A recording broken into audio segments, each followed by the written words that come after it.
regarding ForneverNews and my people saying, yo, you should do it, and me genuinely feeling like people need me, like legitimately, like there's creators out there that I need. You know what I'm saying? Like there's legitimately creators out there that their content, whenever they post, really, really, really brightens my day. Like it could take me from literally down in the dumps to, yo, I got this. My life is good. We Gucci out in this building. You dig? So there's creators out there that do that for me. And like I said in the last stream, that is a thing that I do like to do. Like I genuinely, from my heart, I like to help people out, even if it's just listening to me talk in this chair for an hour or two. You know what I'm saying? But on top of all that, because like you already know, like if nothing is changing as far as my serious dedication to my music. Like my music is my love, my passion, that I'm finally saying, you know what, I'm going for it. But at the, I can't think of the right term right now. I was gonna say, is it behest? We'll just say at the word of management, because I got management. Shout out Mr. Light. At the word of my management, yo dog, until you get to that point where, you know what I'm saying, you're up there rubbing elbows with the giants or whatnot, you have to try your best to stay as connected as you can to your fans. Obviously, when I'm on tour and when I'm out there and I'm just doing 100,000 different things, it'll be different. I won't be able to do this probably ever again once I get to that point, or at the very least I won't be able to do it as frequent, and it'll probably be tailored and all that other stuff, because once you get into the industry and you got record labels and all of these red tape that they put around you, it becomes a lot more difficult to do things like this. I just want to sit down and put on the camera and talk about Krillin's elbows or some shit. You know what I'm saying? Like it gets to a point where I won't be able to do it like that anymore. But in the meantime, while I still have, and like I said in the last one, I just finished up something that I was working on very heavily. So now I got more free time. Shout out Small Bento Sakura in the building. So yeah, my manager was like, yo dog, you can do both. You know what I'm saying? Not to mention some people in my personal life, like family members, was telling me the same thing. Like even my own mom told me the same thing. But it always takes that one person to really just dig it in you. Pause of like, yo dog, you take that in and you like, okay, because that person said it. And it's not to discredit the other people, because some people may take that as, oh, you don't respect the other. No, like I respect my mother and the other people that have told me, hey, you could do both, very sincerely. But then when management comes in and they like, yo dog, do both. You know what I'm saying? Like you don't got a choice in the matter, bro. Just do both. You know what I'm saying? So I'm like, all right, I'll do both. So yeah, I will be, like I said, I don't know what we're gonna call this thing. I guess I don't know if it's Forever News. I don't know. It's not really news per se, but we're gonna do something here where we talk, and I got a lot to talk about. And as far as the ForneverWorld thing goes, again, management was like, yo dog, why can't you, like all of the other collective of artists, anywhere from Beyonce with Sasha Fierce, Megan Thee Stallion with Tina Snow, why can't ForneverWorld rise from the dead, so to speak? And why can't you be ForneverWorld when you're talking anime, and Tim when you're an artist, musician, and all that other stuff mode or whatnot? And that is valid.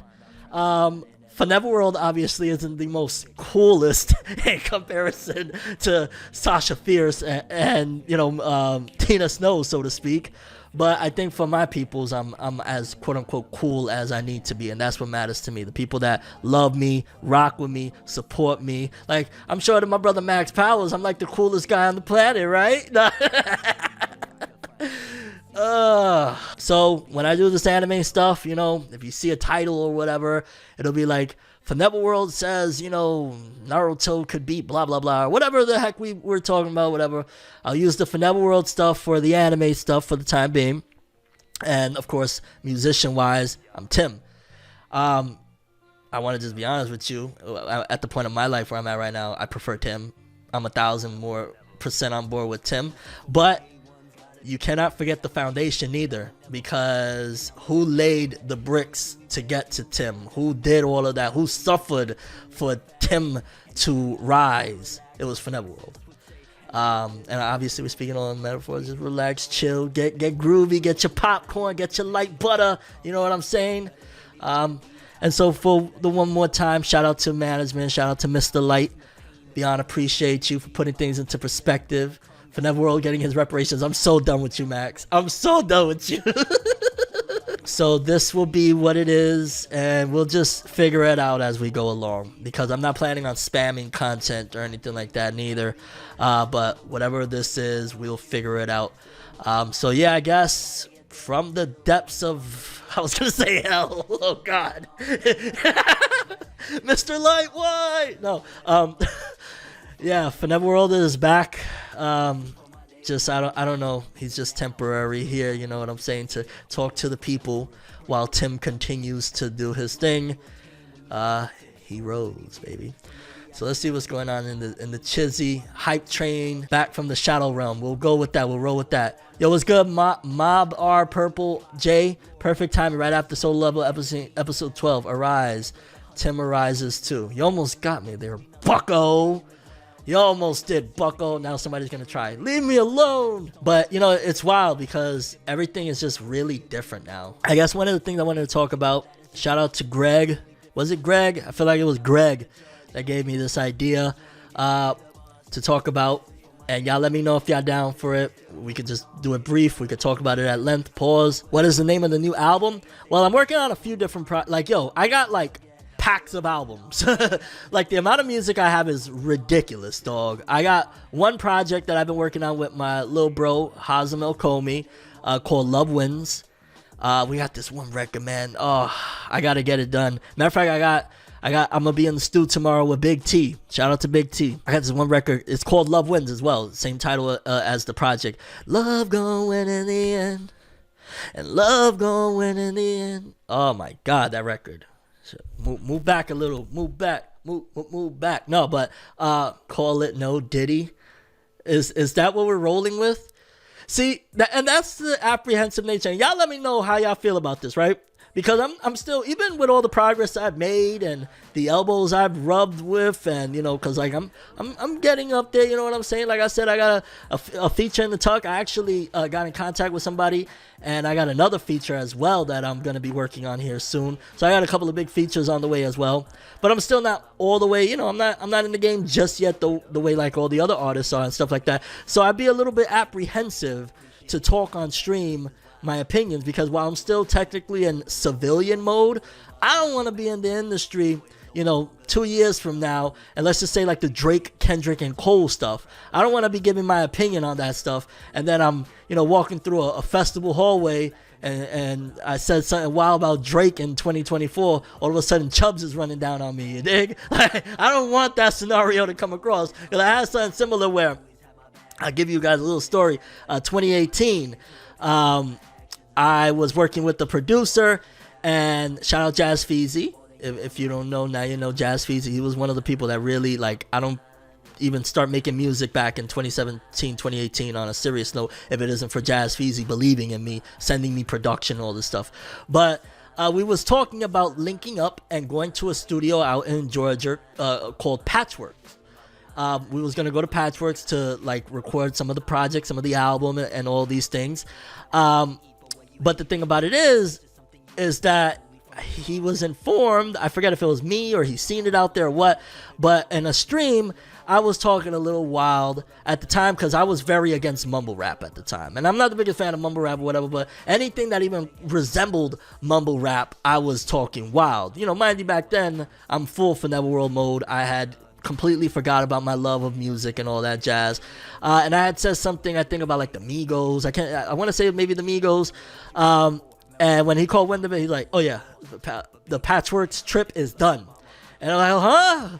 Why is the Patchworks trip done? What do you mean? And he's like, you want to get your head busted while we're in the studio, dog? You said something wild about the Migos. It's not happening. So a trip to Georgia was immediately, you know, thrown out the window because of, on a stream, I said something wild about the Migos. And again, that was many years ago. Shout out to the Migos. You know, they're at this point they're considered like hip hop legends. I don't care. You know what I'm saying? Rest in peace, Takeoff. And as honestly time has went on, not the latest album because I haven't got a chance to listen to it, but Offset's first album, his solo album that he put out, Father of Four, was it? Father of Five? I forget what it was called, but he had this one record. Oh my God, that was so good. I was like, bro, Offset, when he does his thing, dog, like he gets in his emotional bag, Offset is fire.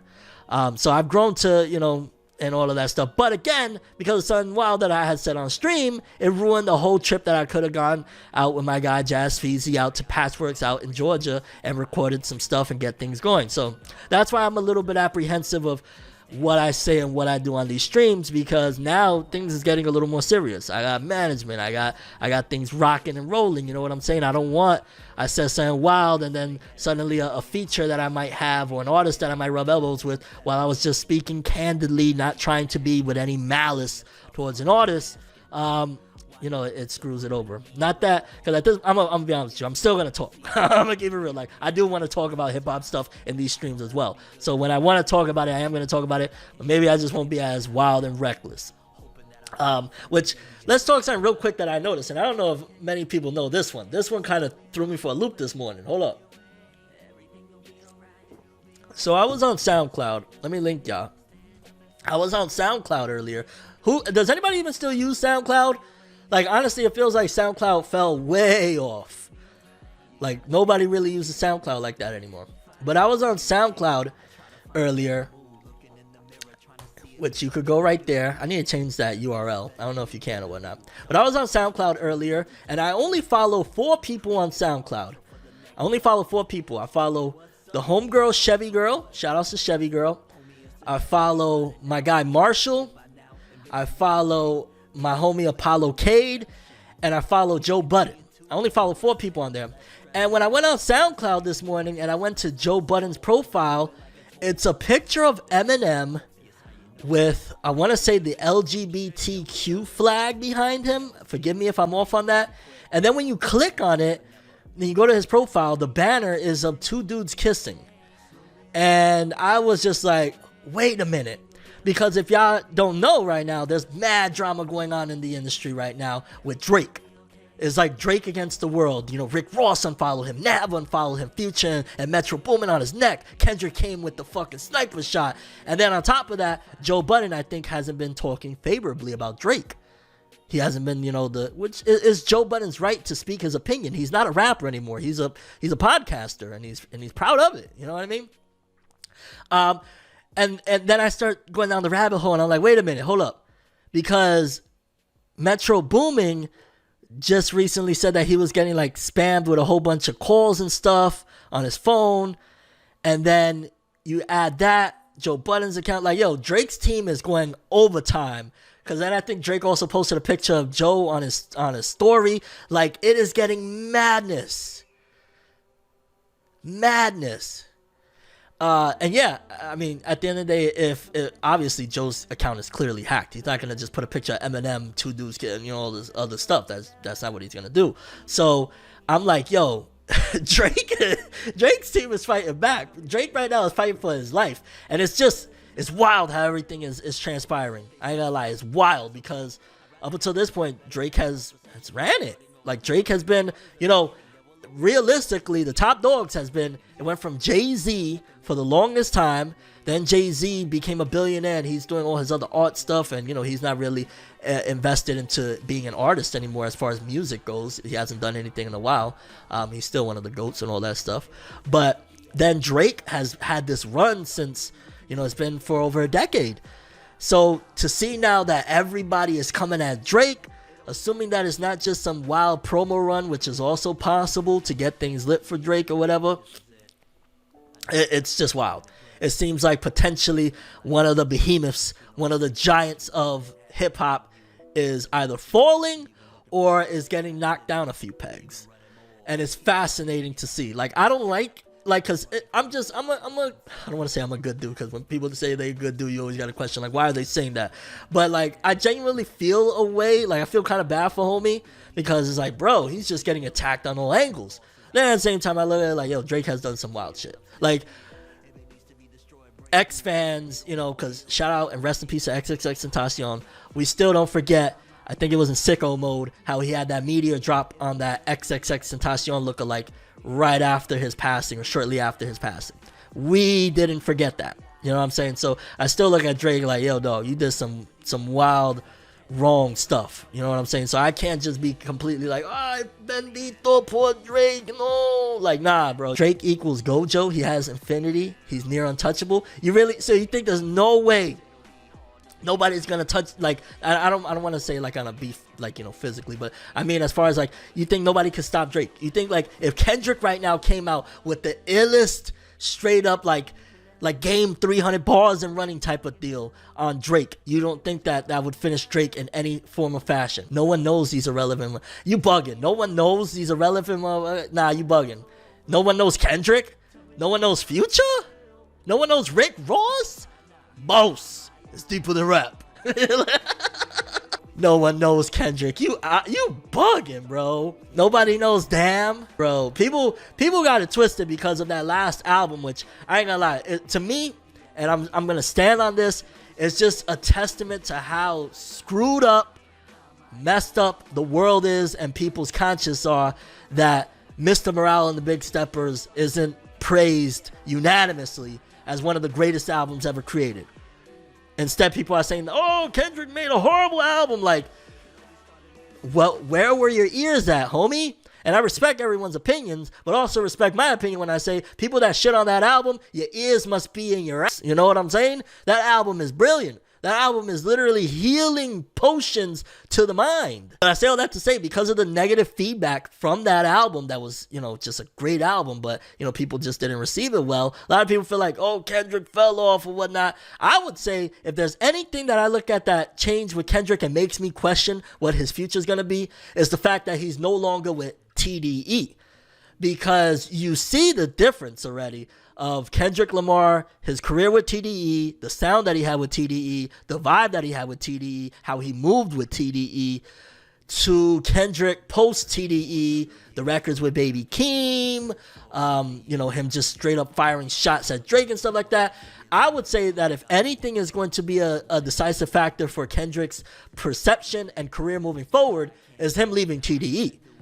Cause TDE, bro, like, Ab-Soul, yo, that Sir album heavy right now, that is gonna be one of the decisive factors, in my opinion, of what happens as far as Kendrick goes, is the fact that he's not with TDE anymore. Because TDE, they make sure, look at SZA, bro. SZA is literally like the Beyonce of this generation. I love SZA so much. Oh my God, I love SZA. Oh, you know what I'm saying? Like, SZA's just brilliant. She's beautiful. Her music is God tier, bro. Like, TDE are heavily responsible for these things. I don't want to discredit the artists. At the end of the day, you know, artists make art. But that would be the reason why I would say that maybe Kendrick could potentially go down. I don't want to say into irrelevancy. He'll never be irrelevant. Like, you know, once you're a GOAT, period. Kendrick will not win. Kendrick fell off.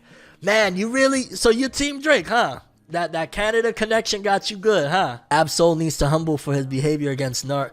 Yo, hold up. Like, y'all gotta chill, bro. Ab-Soul was joking with Nardwuar. Y'all gotta relax, though. Put some respect on my bro's name, you dig? He took a 5-year break. That's 100 years in rap. He took a 5-year break because he was dealing with. So what? I wasn't in the industry at that point, but I took a 5-year break in between albums. You got My Beautiful Hell in 2018, and then 5 years later, you got The Rise of Tim Roosevelt. So what? At the end of the day, it doesn't discredit the fact that Ab-Soul, the Herbert album that he just put out, 2022, end of 2022? Oh, bro, message in a bottle. Message in a bottle. Come on. Do better. Gotta do better. I gotta do better. I gotta. Kendrick is mid. Nah, bro. See, this is where we're gonna have problems, dog. This is where we're gonna have problems next. You know what I'm saying? Nah. You take that Canada somewhere else, bro. It's West Coast in this building, alright? Put some respect on Kendrick Lamar. K-Dot. Kung Fu Kenny. Stop playing with my boy. Kendrick isn't mid. He's washed. I wonder, as far as like the conscious community goes and, you know, that side of things, I wonder how those people feel about Kendrick at this point, considering it doesn't look like Kendrick is on that conscious wave at all anymore. It seems like Kendrick Lamar has left the conscious community. So I'm fascinated to see what that community thinks of Kendrick Lamar as well. SZA never made a bad song. Facts. Team Canada. All right, Team Canada is Team West Coast in this building, bro. But yeah, hip hop, I will say, has definitely gotten, because of the back and forth. Well, it hasn't been much back and forth. It's been Kendrick shot a shot and Drake been on IG going wild and trolling people. West Coast the worst. Literally, the reason why the West Coast, they don't want to give them another chance is because they know the moment that the West Coast gets hip-hop back, it's over. You know what I'm saying? The problem that what happened is the West Coast back then was taken over by like hardcore gangsters that really wasn't like, they was just trying to get paid. You know what I'm saying? Like Suge Knight and all that mob mentality and stuff like that, they was trying to get paid, but it brought forth one of the greatest artists ever with Tupac Shakur. Not brought forth because he was around way before that, whatnot. But what I'm saying is, you know, it brought him even further into iconic status or whatnot, which I've been listening to a lot of Pac lately. I've been listening to the Machiavelli album, Hail Mary, come with me. If you want Timothy, what do we have here now? Do you want to ride-a-da, la-da-da-da-da-da-da? Nah, I'm, by the way, it's all jokes, you know what I'm saying? There's a ton of Drake music that I like. I think, like I said, it's been Jay-Z, then Drake, as far as who's been holding hip-hop. I don't like using the word holding it down, holding it up, whatever the case may be. Like, you know, look at, I don't like, okay, I'm going to say this. Here's an interesting one. I don't like how Drake has used his influence in quite some time. And what I mean by that is, and shout out to Sexy Red, because I like Sexy Red. Before she even blew up, I was saying, yo, she reminds me of one of my exes. And Max knows the ex that I'm talking about. She reminds me of one of my exes that I really, really dug back in the day. So I liked Sexy Red. But in terms of for the children, and in terms of the impact and what she does to minds and whatnot of little girls, that is where it kind of feels a little problematic. You know, it is what it is. Obviously, parents need to be more parental, but for the kids that don't have parents, and there's a lot of kids that they don't have guidance and people, and even if they do have parents and guidance, they still fall victim to falling into terrible mindsets or whatnot, so to speak. But point being is that, like, with the latest song that he did, Drake and SZA and Sexy Red, which shout outs to SZA, you know, she's an innocent bystander in all this. She's just doing her job. I will not fault SZA. You leave her out of this one, okay? But that record that he did where he crowns Sexy Red, that was disturbing to me because Drake is using his influence. He is Jay-Z of the last decade, okay? Drake is, he's been him.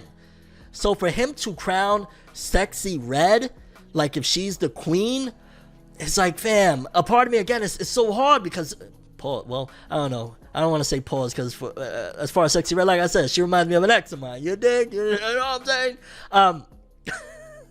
But in all seriousness, it's like, out of all of the artists you could have crowned, you got Rhapsody out in these streets, and maybe she don't want to be crowned by Drake or whatever the case may be. But point being is that there's so many artists out there. Like the day I get to that position and it's my turn to crown a woman, I'm crowning somebody that is a beautiful soul with a good heart. I'm never going to crown, no matter how much I like Sexy Red, no matter how much I think, yo, she's dope, I would love to party with Sexy Red, all that stuff. I can only, with my, sitting on my conscience, I can only crown somebody that I feel like, nah, what they about to do is about to be good and magical for people that need it. So that is something that was damn near disturbing to me when I see Drake crown her and then him using his influence to propel her even further into the minds and subconsciouses of little girls and little kids that think that, nah, that's what time it is, because that's not. You know, it's crazy. We're in a society right now where you're going to be called every name in the book, from coon to all sorts of names, for champion and rocking with somebody like Candace Owens. You a sellout, you garbage, all of that stuff. If you say any nice things about Candace Owens, but Sexy Red is good, nah, nope. I will not allow that, not on my watch, to be able to sit here and just be like, yeah, nah, screw Candace Owens, forget her, but Sexy Red is what the kids need. Stop. Let's cut the malarkey. So that's where one of the things with Drake, on top of the stuff with XXXTentacion. Rest in peace. Sexy Red is gross. To each their own. Again, I dated a Sexy Red-esque type of woman, and I had a really awesome time with her. But she's just not. She's not for the kiddos. Candace Owens ain't it, bro. Yo, Max, it's like you're the opposite of everything I say tonight. I will say there's a couple of problematic aspects with Candace Owens, just like anybody else. But I don't know. And maybe some people in the crowd are right now saying, yo, well, I guess I'm ForneverWorld right now, right? Fornev, I'm disappointed with you. How can you prop up and use your status to put up Candace Owens? I will put a crown on Candace Owens before I put it on Sexy Red, and I love Sexy Red. But as far as for the perception, maybe privately in a bedroom somewhere, and I don't mean that in a sexual manner, I mean privately, I'll be like, yeah. But publicly, I couldn't do that. I could not send kids down a path of thinking that that's what time it is to, be straight up extra and over the top like that. Well, and maybe even I'm wrong about the Candace Owens things. I would crown Candace Owens as far as, because again, she's not perfect either. She said a lot of wild dumb as far as, her stances politically or whatnot. I just like, though, the fact that she keeps it very real and honest with her opinions, so much so that she recently got thrown out of the Daily Wire. They severed ties with her after her appearance on The Breakfast Club and stuff like that. And when stuff like that happens, it's because she struck a nerve and they didn't like what she said, but she stood on it anyways. I don't got to put a crown on either. Eventually, I'm going to put a crown on a woman. I have to do that. It's something symbolic about crowning a queen. But yeah, maybe it wouldn't be either of them. Definitely wouldn't be Sexy Red, and realistically, probably wouldn't be Candace Owens either. And I know some people probably feel a type of way as far as me propping up Candace Owens, but it is what it is. I like Candace Owens. She makes Sexy Red makes dope party music. Like that song with Drake, I like that. I can listen to that. Do I want my nieces listening to that? Do I want my daughter listening to that? Maybe the scissor parts. It is what it is. But yeah, it's the talk of the town right now of what's going on in music and hip hop in particular. Is the whole Drake, Kendrick, Lamar. Yo, Metro Boomin and Future just came out of nowhere with that, dog. What the hell? What is that? Like, I don't know. Let's see. Is there anything else in hip hop that I want to talk about while we're still here? Like I said, look out for Tim. You already know what time it is, baby. Been working. I got, like I said, I'm going to be with the homie Big T tomorrow working on some stuff. I got another big feature on the way. I got a big feature in the tuck already that I just need a mix. And I'm feeling great. Matter of fact, yo, hold up. Let's play. Let me see. Do I have it? I want to play real quick my freestyle. Yo, I didn't even talk about Cole. That's crazy, bro. My Neck, My Back was being played when we were kids. And that shouldn't have been played either. Shout out, is it Kaya? But that realistically, we shouldn't have been hearing that. Little girl shouldn't have been hearing My Neck, My Back, Lick My. Come on. You know what I'm saying? Goes both ways. But real quickly, since I got y'all here, I do want to play my I'm Not Perfect freestyle. It's just like a minute long. And then we'll get back to it. No, I'm not perfect, but check the tag, I'm worth it. Planning how I come in, girl, unearth it. You don't gotta worry about nothing, girl, I got you. Protect you from whatever, you my queen, no, I got to. Matter of fact, I can see how you protect me. So many Jezebels out there, they wanna get me. And I don't pay them no mind, cause only you could get me. All up on my mind from the day that you met me. 7 seas, I would travel just to see you. One day you gonna understand how many wanna be you. Even right now, I admire how you dress. You don't ever try to be nobody else, I'm impressed. Color scheme fire, I love it the way we matching. Whatever size house you want, could get a mansion. I know you understand, I ain't trying to be cool. I'm just happy I'm your man, they can call us weird cool. That's my freestyle to Sir's latest single featuring Absol, I'm Not Perfect.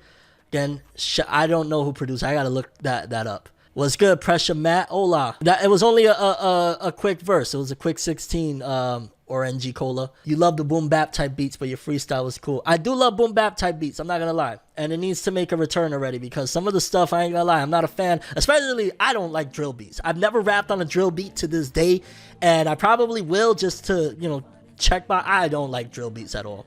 I'm not a fan. I think it's a one and done type of deal. Like I can rap on one drill beat, or, obviously if I'm in the game and, let's just say some of the people that I'm rocking with, they want me on a drill beat, then I'll give it a shot, but not me. I'm not a fan of them.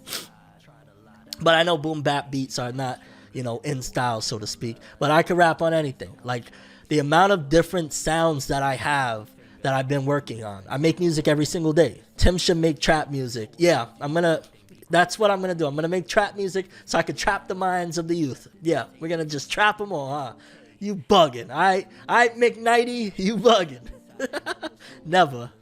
Educational trap music. I love that dub rap for some reason. The dub rap? Oh, the One Piece dub rap. Yeah, they did a dope job. It was just the problem is that anytime they ever did like rap songs in anime or stuff like the Dragon Ball GT opening, in retrospect, we can all look back and say, yo, that GT rap wasn't that bad, or the One Piece rap wasn't that bad. But especially back then, the public perception is hip hop and rap is black music, and racism quickly runs in and be like, no, turn that off. So even though people like me was jamming out, they quickly stopped doing raps.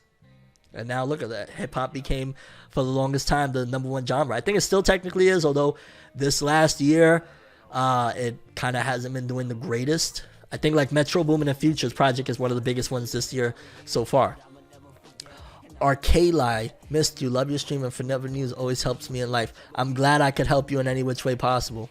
I'm very, very grateful for that. Thank you for coming through as well. Bro, you don't got to be pausing this much. It's all good. I don't know. I watched Jordan Lucas Breakfast Club interview earlier in the week or last week, and now I can't stop doing it. I remember years ago you mentioned that Joe Budden was one of your favorite artists. Is that still the case? He's definitely up there. I just got to be in, as funny as it is, because y'all know his thing is mood music. I got to be in the mood for Joe. Like, when I listen to Joe Budden, it got to be in the right mood. Like, All Love Lost, arguably one of my favorite albums one of my favorite albums.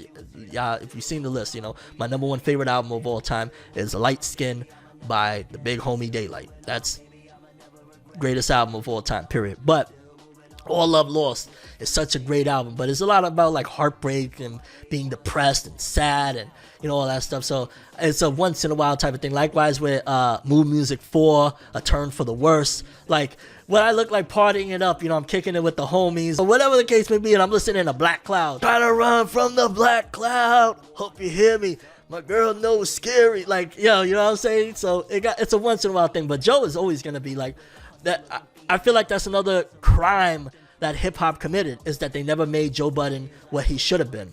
You know what I'm saying? Like, Joe Budden should have been more than just he had the one hit, Pump It Up, and then was an underground legend. Joe Budden should have had way more than that. He deserved more than that. Likewise with artists like Pat Poose. Shout out to Pat Poose. Lloyd Banks had a pretty lengthy, he had a lot of success, but I was even going to throw Lloyd Banks in there. Just a lot of these artists that they deserve more. You know what I'm saying? But a shift is coming. If you don't see it, not only in music, in life, in the world, a conscious shift is on the horizon. Because at the end of the day, shout out to Cat Williams for that, epicness that he dropped with the Shannon Sharp stuff. Although I do question, like, why was he only attacking black people? That was a little bit disturbing to me. Like, you could, there's other people doing bad stuff too. There's a war right now. And God is, God is not playing. And the shift is coming. So you're going to see in all facets, the shift is on its way.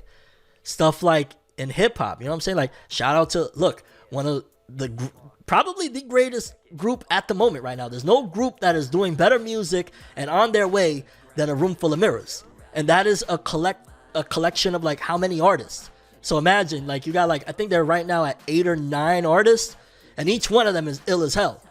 Like, you got anywhere from Daylight, that he's just an extensive catalog of incredible music, and he's done it all. You got the Ichiban Don, producer. He's produced for all the greats. Now he's taking a shot with rapping, and which he's been rapping for a long time, so I'm not trying to say he's just now starting or anything like that. But you got Ichiban Don. Then you got Lyric Michelle, that I can't wait for her to get to where she's gonna be, because at the end of the day, she is going to be the one. Like, I feel like Lyric Michelle is going to be what I feel SZA is to R&B, because, and no slight to all the other R&B artists, but like, I remember Summer Walker, which I really like Summer Walker, but I remember I listened to one of her songs and I saw one of her visuals, and she made the most depressing love song. Like, I don't want to get back together. I just want to continuously have sex and, you know, no feelings and like just nasty, toxic stuff. And then you have the flip side to it with SZA, where SZA is smiling all the time, beautiful energy, radiating. And I don't know how the hell I just always find a way to come back to fanboying over SZA, huh? The drug music era is over. Good. It took a lot of good ones down.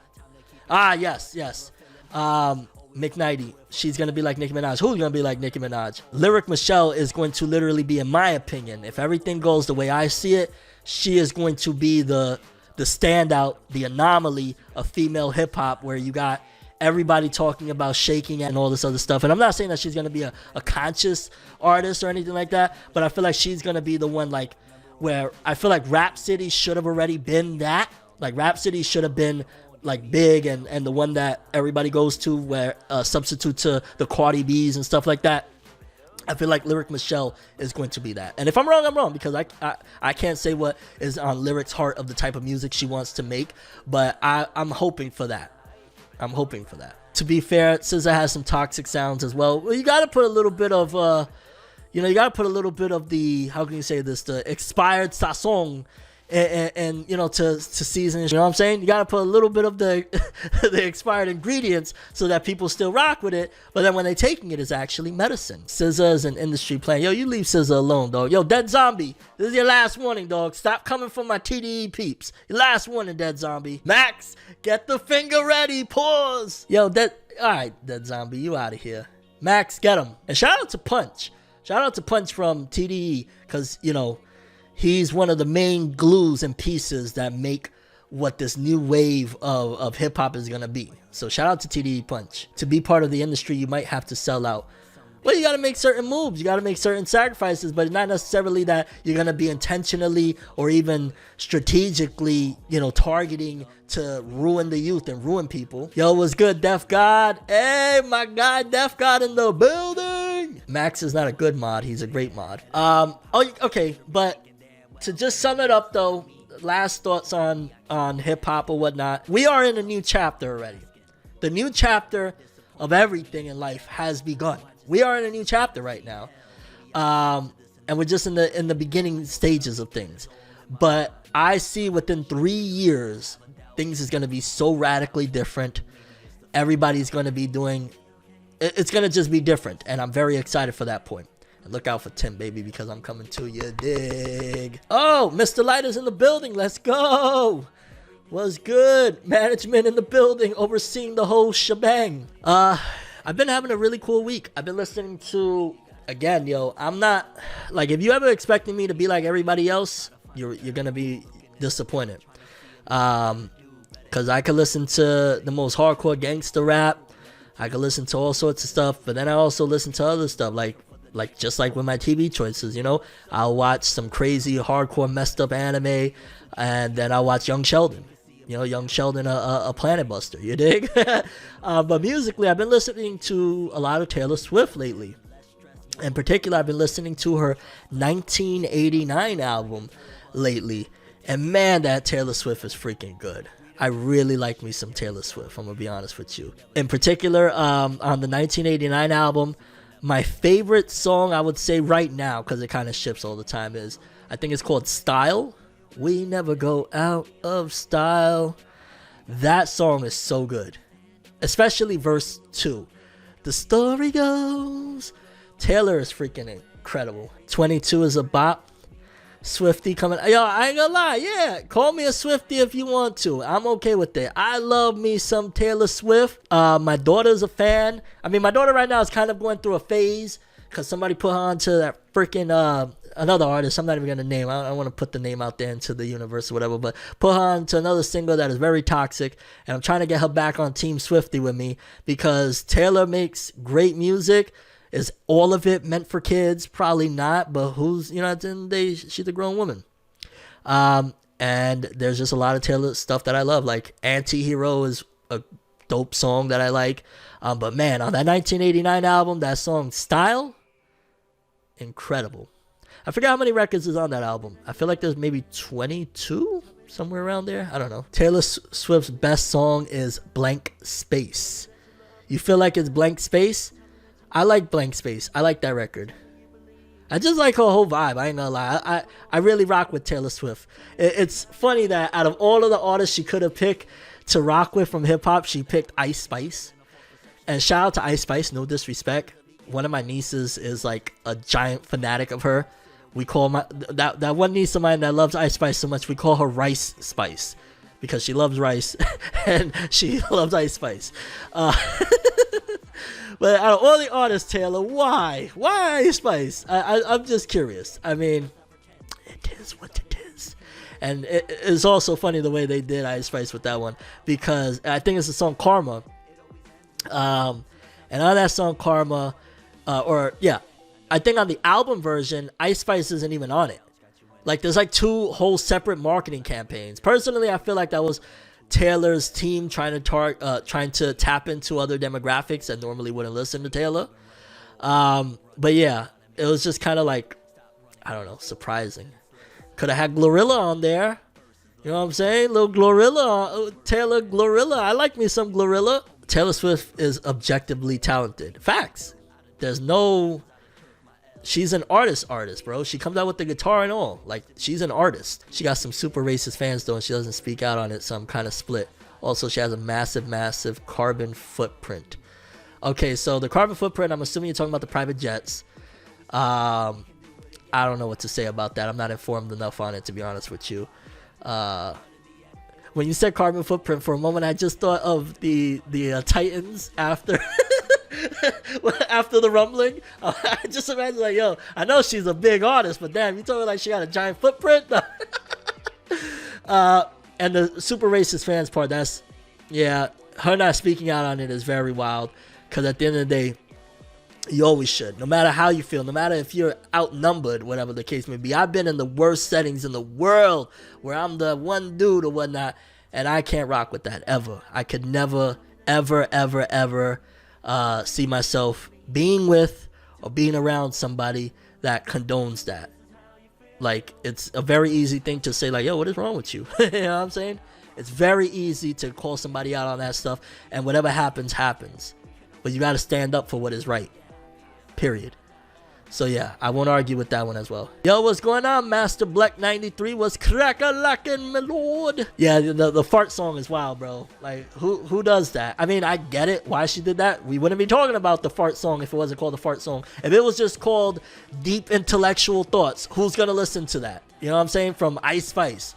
That's her brand. In case you don't know, in case you're unfamiliar, Akira Toriyama is the creator of the iconic and globally massive, most popular anime of the world, Dragon Ball. He created Dragon Ball, which has Dragon Ball, Dragon Ball Z, Dragon Ball Super, GT. It has all of that stuff, but he is the creator, and it was announced a few days, like, I don't know, maybe a week after, a few days after, but on March 1st, sadly, a day before my birthday, Akira Toriyama passed away. I believe he had heart issues and whatnot. Rest in peace again to the legend. And a lot of fans are like, yo, where do we go from here with Dragon Ball post Toriyama? What happens after the fact? Initially, you know, we're a month removed from it at this point, so now you could kind of start talking about it. At first, you don't want to talk about this stuff. Like, who want to really think about, who cares about Dragon Ball? We just lost the legend and icon. Like, the material comes secondary to the human being when it's in that scenario. You know what I'm saying? Oh, man, before we get to the Toriyama stuff, one small rant. Netflix, you goofed. Netflix, what did you do? Neto Furiksu. Because Netflix got Yu Yu Hakusho on the platform. Hold on. That's big. That's great. I've been waiting a long time. However, Yu Yu Hakusho is a very, very special case of an anime. Because people like myself and millions of people out there, we love Yu Yu Hakusho not only because it is a great and fantastic story. Studio Pierrot did their, they put their foot in it when it came to the art and animation and quality and all that stuff. But we love the English side of it as far as the dub, but also the music. The dubs that they did for the music, for the opening, Smile Bomb, for the endings. And Netflix must have not want to pony up on the bread to get, because Funimation, which, oh man, that we'll talk about this next after the Toriyama stuff. Then we'll talk about Funimation closing down, if y'all remind me. If not, we out of here. But Netflix, pretty much Netflix didn't get the rights to none of the English music. So Smile Bomb is in Japanese, which, don't get me wrong, the Japanese version is beautiful. Like the singer, she's incredible.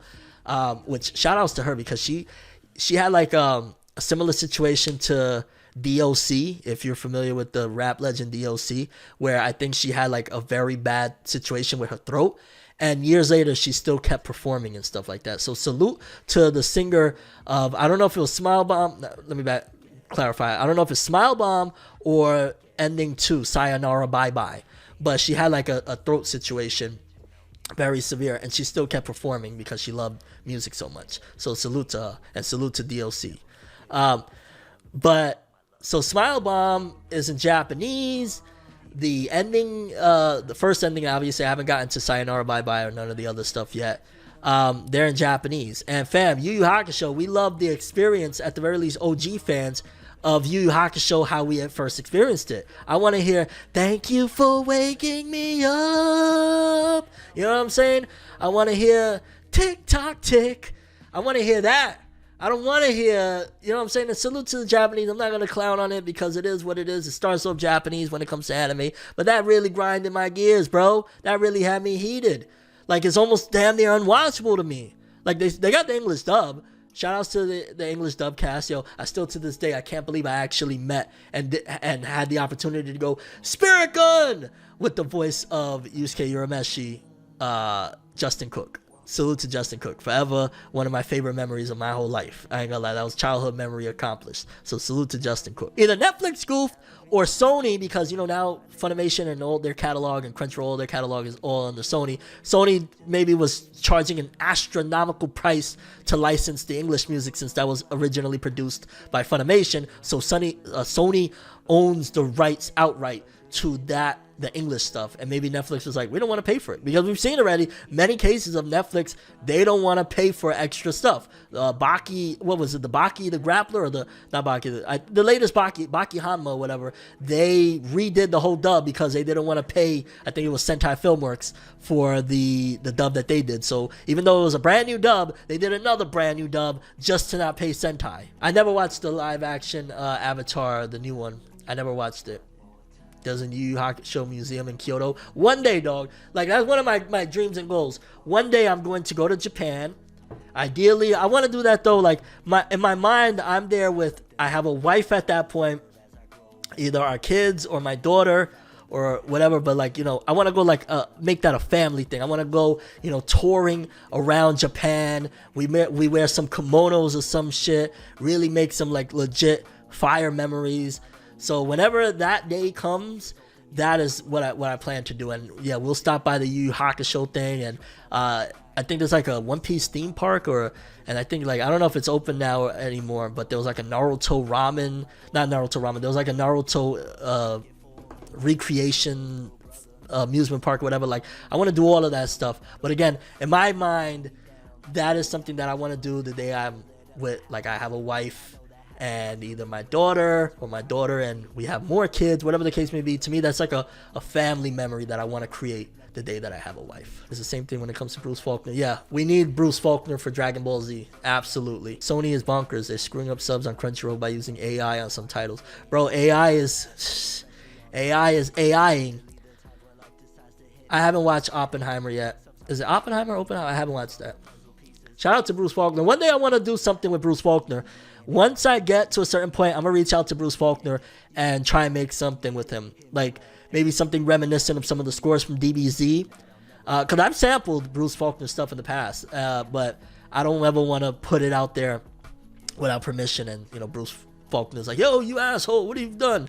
I remember in particular one thing that I sampled for a record that I had to remake it. Shout out to Curlo Productions, I think his name is, who did the beat of a record called One Bad Day.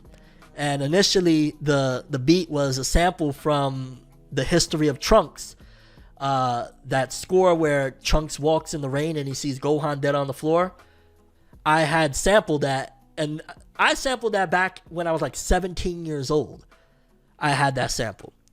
And I had that record sitting all these years. And then I remember my little bro Hazem, I let him hear that record and he said, bro, you got to remake that one. You have to remake that one. So then I sent the producer, because at the time I was still learning. Like now I'm actually pretty nasty with producing. I ain't gonna lie. I'm still not where I need to be, but I'm pretty nasty with the producing. And so yeah, I got a record where one day I'll put out both. Like I'll probably put out the original after I'm cool with Faulkner or some shit, hopefully. And I would love to work with Faulkner. That would be so fire. And AI really, like bro, I think there's also like, there's many wars going on. There's a war with humanity and AI, bro, because AI is not good. Like I ain't gonna lie, I'm not gonna act like I'm innocent. I've used AI for a couple of different things, but it's not good. It's not good at all. We need to fight back and take back the world. Before Arnold Schwarzenegger shows up, he's like, you got to stop the AI. And don't get me wrong, I don't like that I've used AI, okay? Like one of my closest friends, Max Powers, he is an artist. So it makes me feel a little bit funny where it's like, yo, my bro, he be busting his ass, bro. Like shout out Top Rank Hunters when that comes out. Like he busts his butt, pause, on drawing. And here I am typing in blah, blah, blah, blah, blah, blah, blah. So I do feel the type of way when I do that. But we got to figure out a way to fight back against this because it's very dangerous. It's very dangerous to the future of humanity, period. They closed the JJK restaurant and opened the OP. Not a shocker. Get to the chopper. I used to be able to do it way better. All right, so Toriyama passing. Getting back to that. What is the future for Dragon Ball with Toriyama being gone? I feel like it's very similar to what happened with Miura, which is crazy. In the last few years, bro, we lost Kentaro Miura, creator of Berserk. We lost Kazuki Takahashi, creator of Yu-Gi-Oh! And then we lost Akira Toriyama, creator of Dragon Ball. Like, mind you, all three of them are god tier in their respective fields. Like Berserk may not be as popular as the other two, but as far as for anybody that's ever read manga, you at the very least know, like, even if you ain't read it, you know you better respect Berserk because you know that people will tell you how quality wise it really is. Then you got Yu-Gi-Oh! That, Yu-Gi-Oh! Had a stronghold grip on my existence as a child with the Yu-Gi-Oh! Cards.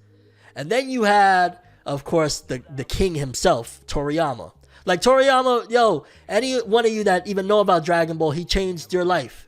Right now, everybody watching this, anybody talking right now, me included, he changed all of our lives. Toriyama literally he made a big portion of who people are today, who they are. Yugi was literally killing people in the manga, which, relax, homie. We're talking about the PG Yu-Gi-Oh! You know what I'm saying? We're talking about Taya with the smile on the hand Yu-Gi-Oh! All right, chill. Going back to it, where does Dragon Ball go from here? Where does Dragon Ball go from here? There's so much, like, Toei Animation is sitting on billions of dollars from Dragon Ball. You could easily do another Tournament of Power. You could do it either TV anime or movie. Everybody's running to see that. Don't lie. I don't care what you want to say about, I didn't like this, I didn't like that, I didn't. Shut up. You're going to watch it. You're going to watch it. You're going to talk about it. You're going to stop. No, seriously, like, we all running to see that. You know what I'm saying? We're all going.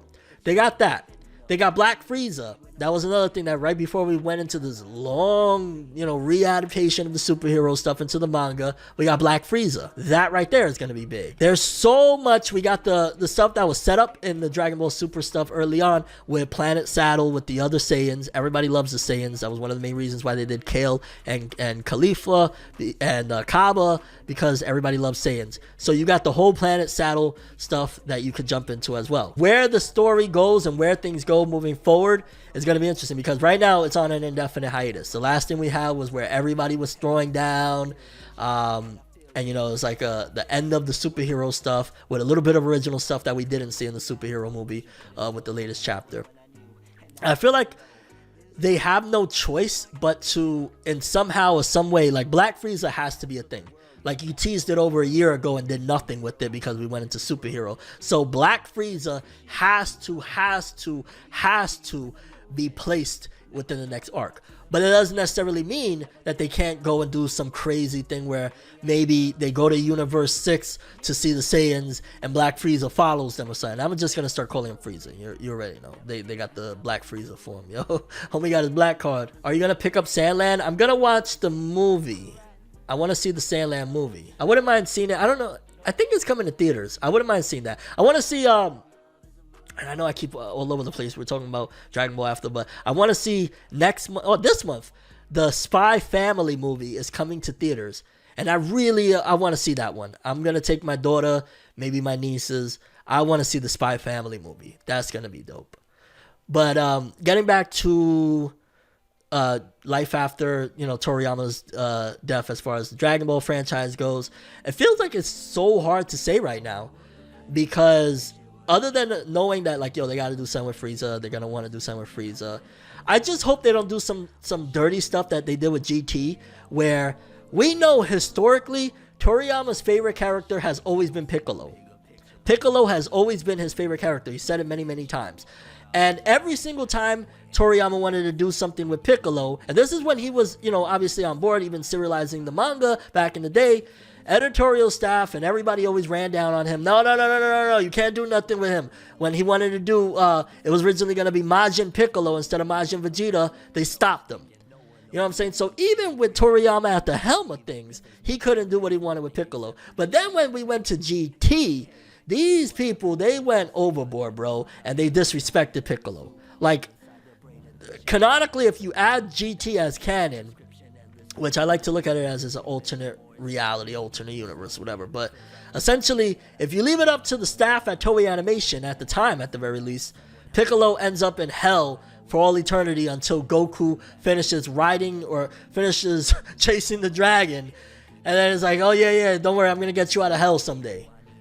And, like, that's Piccolo's fate if you go by GT logic. Like, he's going to just be sitting around in hell waiting for Goku to get him out of there. So I'm scared that with Toriyama completely being, out of the picture, that Toei and the rest of these people are going to just be mad, wild, disrespectful with Piccolo. I'd rather they just, like, keep him at the back burner and every now and then he shows up, opposed to them just completely doing him dirty. Like, even the latest Dragon Ball superhero movie, it was supposed to just be Piccolo. Toriyama wrote that movie, it was a Piccolo movie. And then the editorial staff was like, yo, but we want money, bro. Gohan is that dude. How about we put them together? And Toriyama was like, all right, whatever. Where's my check? You know what I'm saying? We'll do it, but where's my check? Money. Majin Piccolo would have been fire. And Piccolo, Piccolo's the black character. Clearly. Everything about Piccolo's story is literally the journey of the black man. I don't even say in America, but just in general, the black man's journey from not knowing who he is to understanding the God in him. That is literally Piccolo's story. You trace it back. I've said this before on stream. You trace it back. Him going to Namek is like, going back to Africa and understanding and leaving your worldly possessions behind and becoming one with, your fellow man. The fusing with Kami is basically becoming one with God.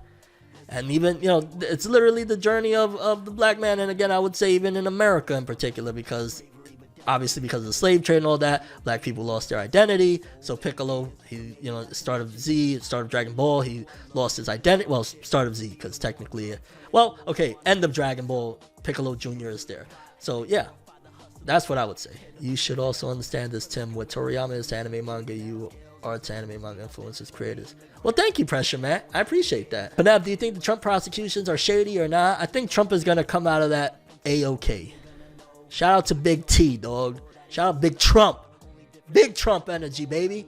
My little brother Haslam right now would be like, I hate Trump. I don't know.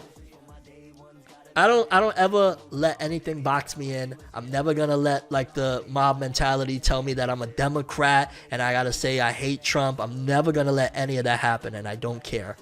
Like, I can rock with some stuff with Trump and understand that Trump is good on some stuff, but also understand that he has his shortcomings in other areas. It is what it is. I'm never gonna ever. That's why I can applaud Candace Owens and understand, she's done some shady shit, and I don't like her attacking other black people. I hope that her leaving the Daily Wire maybe might change that. Maybe she might start actually, you know what I'm saying, heading towards a conscious revival, so to speak, within her. Time will tell on that. But I'm never going to allow, like, I don't care if people get mad at me, like, oh, you like Candace Owens? Yep. Oh, you like Trump? Yep. I don't care. But I'm also going to be me. And I also will listen to the most conscious music if I feel like it. I'm always going to be me. I'm never going to be tied down, let anybody tell me who I am. Unless management comes in and be like, nah. Shout out, Mr. Light. I love you, bro. One of my all-time favorite moments is when Piccolo yells at Goku that Gohan is just not like him. And Goku finally realizes he pushes Gohan too far during the Cell Saga. Oh, you just touched my heart with that one. I ain't gonna lie. That is a big moment. She got fired for speaking out against Israel. Is she not allowed to have an opinion on that? Is she supposed to just be like, no? You know, let me not get into that because they'll take my dumb ass. Let me not call myself dumb. Watch what you say to yourself. Watch what you say to yourself. I know I ain't dumb. You dig? But yeah, I don't. There's some stuff that I still.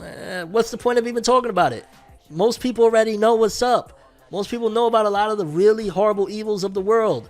And if you don't, go look. There's plenty of info out there. There's a million channels out there that'll tell you. And once you start linking, watching a few of them, your algorithm will be filled with all that stuff. But I'm good on all that. Like, I was really deep in the rabbit hole of all of that stuff.